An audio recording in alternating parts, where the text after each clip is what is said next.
Hello students, this is Poonam Singh and welcome to economics class. Today in your microeconomics, we are going to discuss chapter number 2, central problem of an economy. Under this chapter, we have already discussed about the first topic, that was your opportunity cost as well as marginal opportunity cost, which is also known as marginal rate of transformation. ठीक है, आज के video में we will discuss about production possibility curve. So let's get started.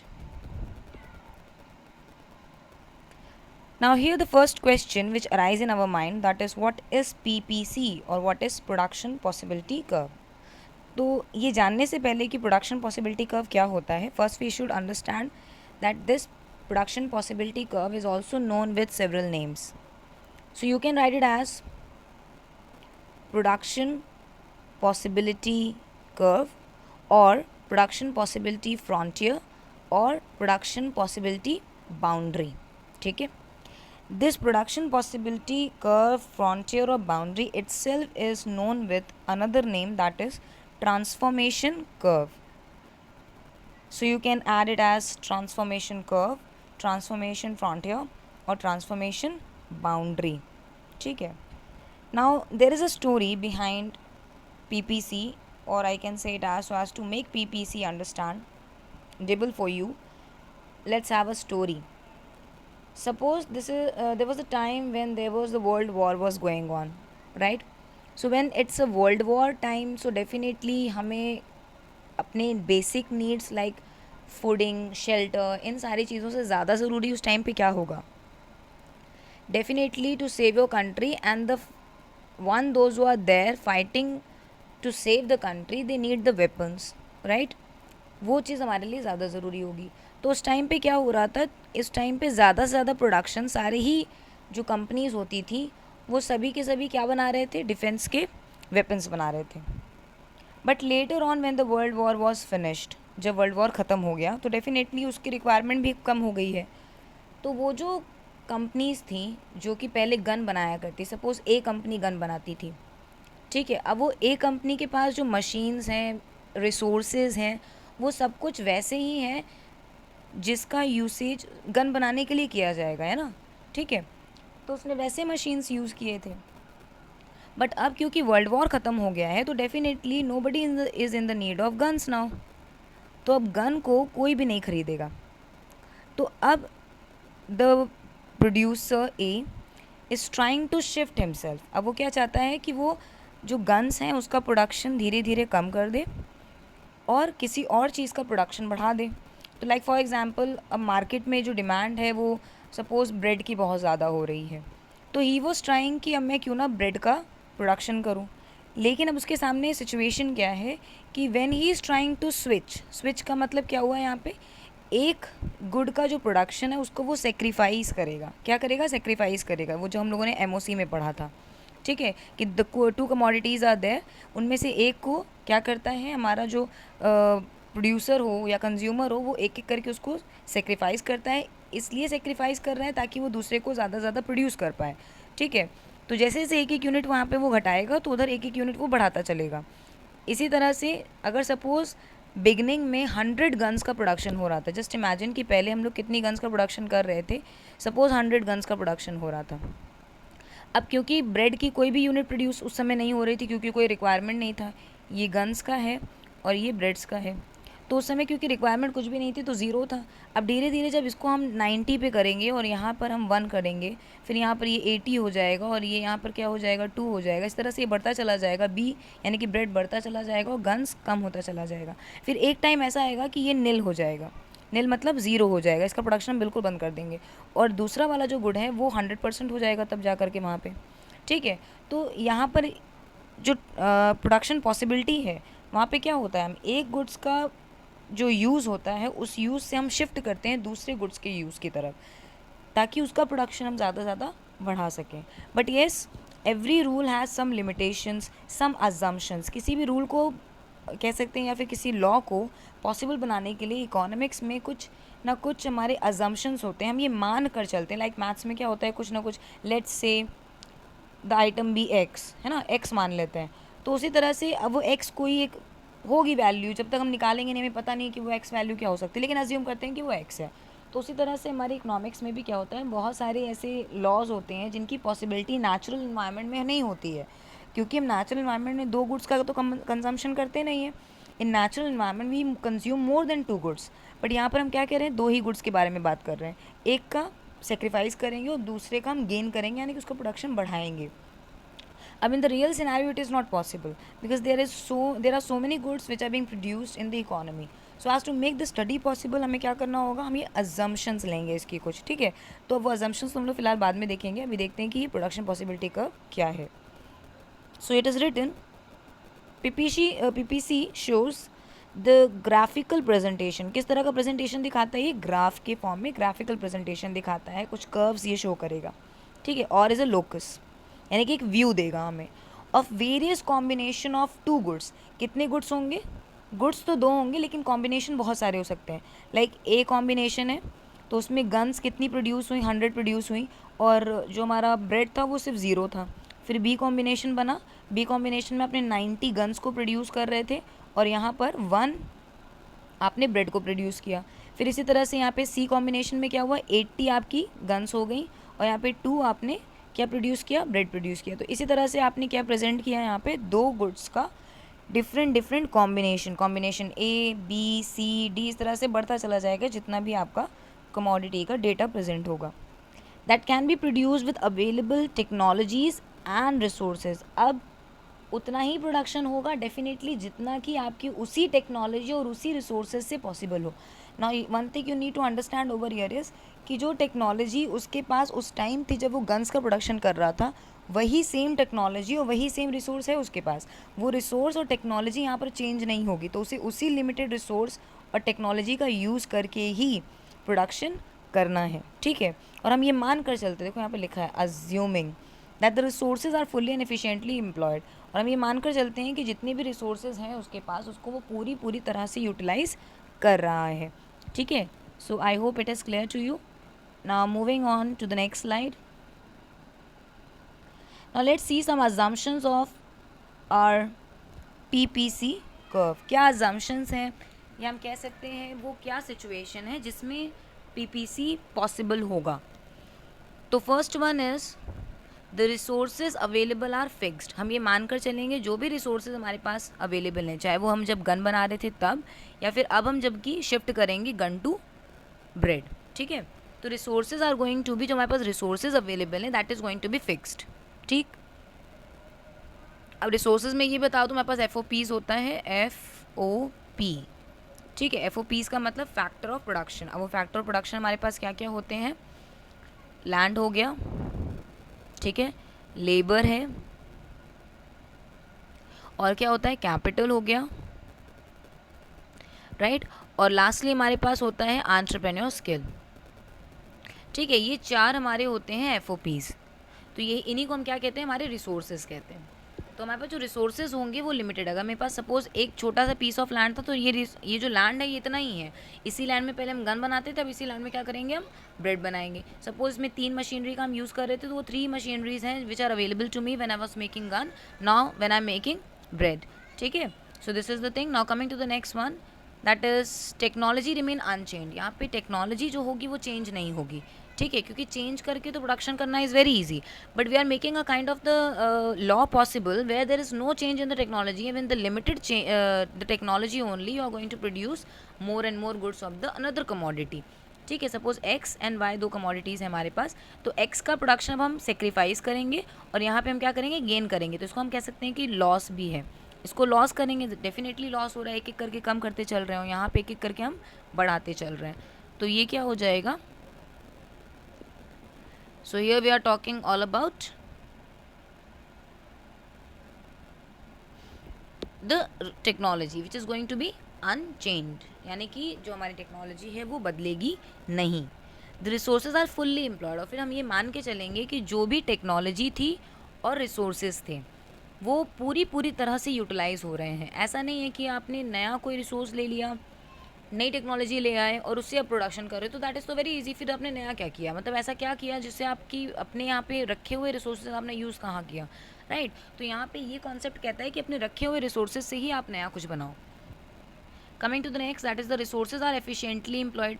पूरी तरह से भी use करना है और उसकी पूरी जो क्षमता है यानी एफिशिएंसी है वो पूरी एफिशिएंसी से काम करना है। ऐसा नहीं है कि अगर मशीन की जो कैपेसिटी है that is 100% and you are taking the work from it only 70%, तो ऐसा नहीं होना चाहिए। It should give its 100%।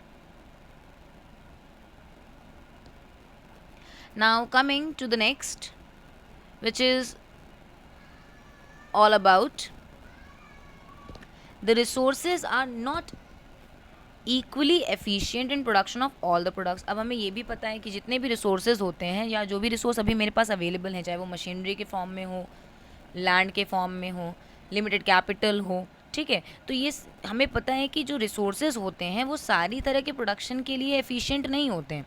Thus, if the resources are transferred from production of one good to the another one, the cost increases। तो हमें ये भी पता है, अगर सपोज जब हम गन्स बना रहे थे तो वो मशीन तो स्पेसिफिकली उसी गुड्स को बनाने के लिए ली गई थी ना, तो डेफिनेटली हमारा cost of production was coming minimum. But अगर अब वही मशीन से हम कुछ नया बनाएंगे तो डेफिनेटली कॉस्ट ऑफ प्रोडक्शन क्या आएगा, अब ज़्यादा आएगा, ठीक है। तो that is the thing. Now coming to the next, that is it's written in other words marginal opportunity cost increases. तो हम ये कहेंगे कि जो मार्जिनल अपॉर्चुनिटी कॉस्ट यानी कि कॉस्ट ऑफ जो प्रोडक्शन है, एक एक यूनिट का जो प्रोडक्शन आप बढ़ा रहे हो ना, उस एक एक यूनिट के प्रोडक्शन को बढ़ाने से आपका जो कॉस्ट ऑफ प्रोडक्शन है हर बार वो इंक्रीज़ होता जाएगा। इसी वजह से हमारा जो एमओसी होगा, एमओसी भी क्या हो जाएगा, इंक्रीज हो जाएगा, right. So this is the thing. Now coming to the next, now let's explain this with the help of an example and as well as a practical question which is related to a graph, ठीक है, graph के form में भी आप उसको देखोगे। So let's see first the combinations and two goods and उनका production का क्या जो सीन है वो देख लेते हैं। एमओसी हम लोगों ने पहले ही डिस्कस किया है कि जहाँ पर एक कमोडिटी का प्रोडक्शन हम इंक्रीज़ करते हैं और दूसरी कमोडिटी का जो प्रोडक्शन है वो हम डिक्रीज़ करते हुए चलते हैं, तो वहाँ पे लॉस होता है और दूसरे वाले में क्या होता है, गेन होता चलता है। जिन्होंने नहीं देखा है please watch the previous video. Now let's see the combinations. तो यहाँ पे कॉम्बिनेशंस क्या है हमारे पास, यानी कि कितनी पॉसिबिलिटीज़ हैं कॉम्बिनेशन बनने की, यानी कि दो गुड्स को अगर हम प्रोडक्शन उसका स्विच कर रहे हैं तो कितने कॉम्बिनेशन बन सकते हैं। सपोज़ जो वाई गुड्स है ये 1 मानते हैं इसको और ये 2 मानते हैं, ठीक है। तो 1 क्यों बोला इसको, क्योंकि पहले इसका प्रोडक्शन हो रहा था, फिर हम शिफ्ट करना हमने स्टार्ट किया। कैसे मैंने बोला कि ये प्रोडक्शन हो रहा था, ये क्यों नहीं बोला, तो let's see. If you will see here, यहाँ पे जो पहला जो कॉम्बिनेशन है ए, वहाँ पर ये 10 यूनिट्स का प्रोडक्शन चल रहा था, यहाँ 0 था, तो इट मीन्स ये वो गुड्स हैं जो पहले से प्रोड्यूस हो रहा था, ठीक है, और ये वो गुड्स है जहाँ पर हम शिफ्ट कर रहे हैं, ठीक है। तो अब क्या हुआ, मैंने जैसे ही बी कॉम्बिनेशन आया तो देखो यहाँ पे डिक्रीज़ हो गया, 10 to 9 हो गया, और यहाँ क्या हो रहा है, इंक्रीज़ हो रहा है। फिर सी कॉम्बिनेशन में again it is decreasing and here it is increasing. Then D में भी यही हो रहा है, 4 हो गया and then it is 3 increasing and lastly ये 0 हो गया। अब क्या हो गया यहाँ पे, ये 0 हो गया और ये क्या हो गया यहाँ पे, अपनी हाईएस्ट लिमिट पे है, ठीक। अब आप सोच रहे होगे कि एमओसी कैसे कैलकुलेट हुआ है, तो एमओसी का फॉर्मूला क्या होता है, delta Y upon delta X, वे डेल्टा वाई का मतलब होता है चेंज इन कमोडिटी वाई, यानी कि ये कमोडिटी कौन सी होगी जिसका आप सेक्रीफाइस कर रहे हो, यानी कि जो लॉस में चल रही है, ठीक। और ये कौन सी होगी जो गेन, यानी कि जिसका आप इंक्रीज़ करते हुए चल रहे हो। तो हम देखो लॉस में कौन सी है, यही है ना, ये लॉस वाली है और ये गेन वाली है।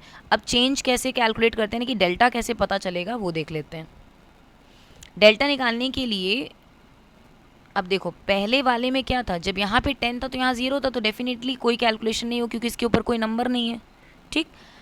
अब जब आप डिफरेंस निकालोगे 10 - 9 करेंगे तो कितना आएगा, 1, ठीक। ये वाले 1 को तो अभी छोड़ दो, मान लो यहाँ पे 1 आया और 0 में से 1 माइनस करेंगे तो भी 1 आएगा, तो 1 डिवाइडेड बाई 1 करेंगे। हमने बोला ना delta Y upon delta X, तो डेल्टा चेंज कितने का आया, 1 अपॉन 1 का, तो डिवाइड कर देंगे तो कितना आएगा, 1। तो देखो ये 1 हो गया, ठीक है।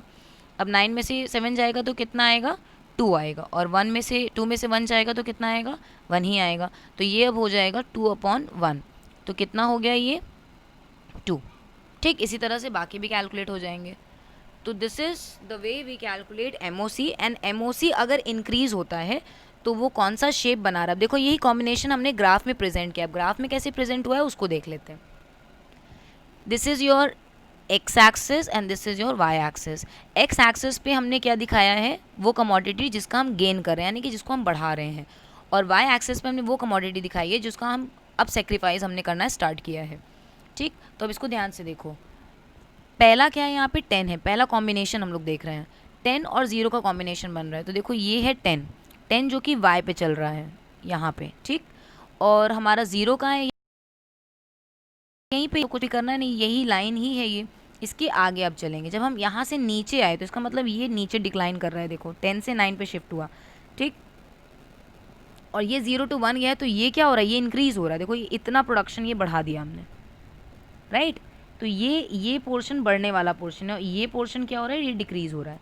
इसी तरह से नेक्स्ट देख लो, नेक्स्ट में 9 से 7 आए, देखो फिर से डिक्रीज़ किया हमने, और ये क्या करें, एक्सटेंड कर दिया, अब 0 से 1, 1 से 2 पे आ गए, ये देखो इतना चौड़ा हो गया, ठीक। इसी तरह से ये देखो और ब्रॉड हो गया।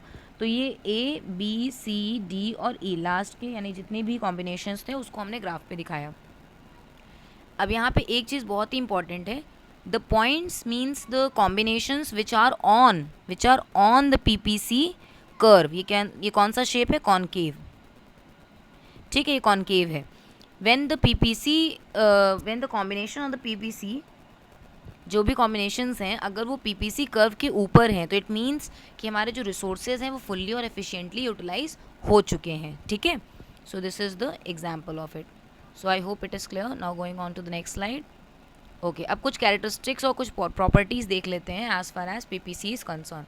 सो it says that PPC slopes downward, तो डेफिनेटली देखो पीपीसी डाउनवर्ड स्लोपिंग है, ऊपर से नीचे की ओर आता है, ठीक, तभी तो ए बी सी डी ई करके आ रहा था, तो ये ऊपर से नीचे की, इसलिए डाउनवर्ड स्लोपिंग है।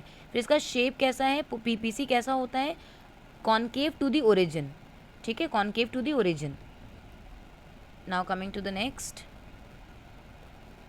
अब this is very very important, MOC always decides the shape of PPC. I repeat, MOC decide करता है कि पीपीसी का शेप क्या होगा। एमओसी देखो कौन सा एमओसी था, ये हमारी स्लाइड थी जिसमें हमने क्वेश्चन किया था, ये एमओसी है, ठीक है, देखो ये एमओसी है और यही डिसाइड करता है कि आपके पीपीसी का क्या शेप होगा। अभी देखो ये कैसा है, ये इंक्रीजिंग है, 1 2 3 4 इंक्रीजिंग है, ठीक, तो इसीलिए कैसा बन रहा है, ये कॉनकेव बन रहा है, राइट। अब आगे देखते हैं और कैसे शेप्स हो सकते हैं इसके। Now see here, PPC can be of 3 types. PPC कैसा हो सकता है, 3 शेप्स हो सकते हैं पीपीसी के। जब पीपीसी इंक्रीज़ करता है, अभी हम लोगों ने देखा था ना, इंक्रीज़ करता है जब, सॉरी आपका जो एमओसी जब इंक्रीज़ करता है, क्या इंक्रीज़ करेगा, जब एमओसी आपका इंक्रीज़ हो रहा हो, जो अभी हमने देखा था 1 से 2, 2 से 3, 3 से 4 हो गया था, तो कौन सा बन रहा था, देखो ये वाला था, कॉनकेव हो रहा था, ठीक। अगर आपका एमओसी कांस्टेंट हो जाए, कांस्टेंट का मतलब एक ही नंबर बार बार रिपीट हो, तो मान लो 2 2 2 2 2, सब में 2 2 2 ही आ रहा है, तो इसका मतलब क्या हो जाएगा, कांस्टेंट। तो इसका शेप कैसा बनेगा, फिर स्ट्रेट लाइन बनेगी, ठीक। अगर आपका जो एमओसी है, ठीक है, एमओसी कैसा हो जाए, आपका एमओसी डिक्रीजिंग हो जाए, डिक्रीजिंग का मतलब 4 3 2 1 ऐसा हो जाए, तो इस केस में आपका जो पीपीसी है वो कॉनकेव नहीं, कॉन्वेक्स टू दी ओरिजिन बनेगा। कॉन्वेक्स कैसा होगा, ऐसे बनेगा, कॉन्वेक्स टू दी ओरिजिन बनेगा, ठीक है। So I hope this is also clear to you. एक बार फिर से बता देते हैं कि जब भी आपका एमओसी कैसा हो, इंक्रीजिंग, इंक्रीजिंग का मतलब 1 2 3 4, ये इंक्रीजिंग है, ठीक है, और डिक्रीजिंग क्या है, ये वाला, इंक्रीजिंग होता तो कॉनकेव, डिक्रीजिंग तो कॉन्वेक्स, और अगर सेम नंबर हो यानी कि 4 4 4 4 ऐसे आ रहा है तो straight line, right. So I hope this is clear to you. So now we are at the end of this video. Thank you so much for watching this video. If you have any doubt, please comment in the comment box. We'll surely reply for it. And now we'll be coming with the next video very soon. So till then, goodbye and take care.